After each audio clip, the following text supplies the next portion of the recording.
Butterfly turn.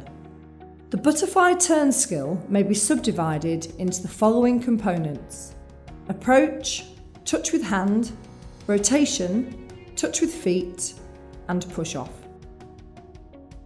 Approach. When swimming into the wall, the swimmer should begin to prepare themselves for the turn as far out as 15 metres. Swimmers must practice the timing of this approach so that they know how many strokes to take from a set distance away from the wall, ideally either 15, 10 or 5 metres.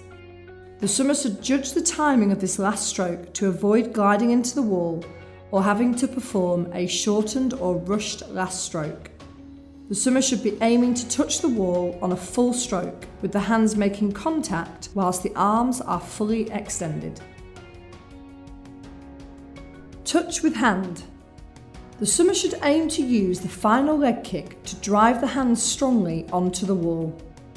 It's essential that both hands touch the wall simultaneously, and they must be separated, even if only slightly. Otherwise, it may be deemed that only one hand has touched the wall.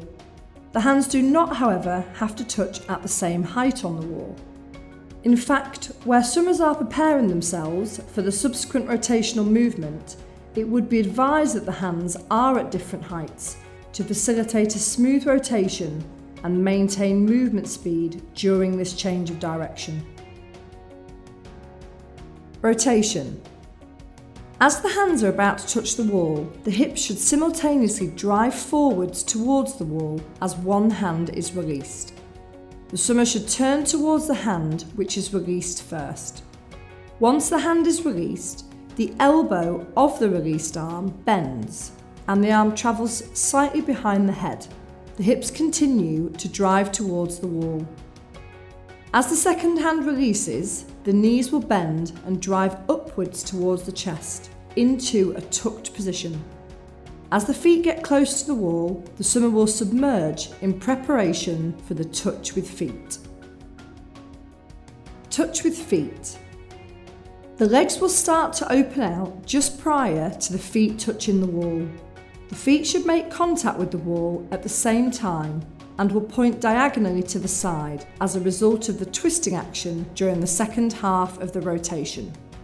When preparing to push off from the wall, the swimmer should aim to maintain their head and feet position at the same depth under the water. A depth of approximately 70 centimetres is typically recommended. This will ensure that the swimmer is able to push off underneath their incoming wave. Push off.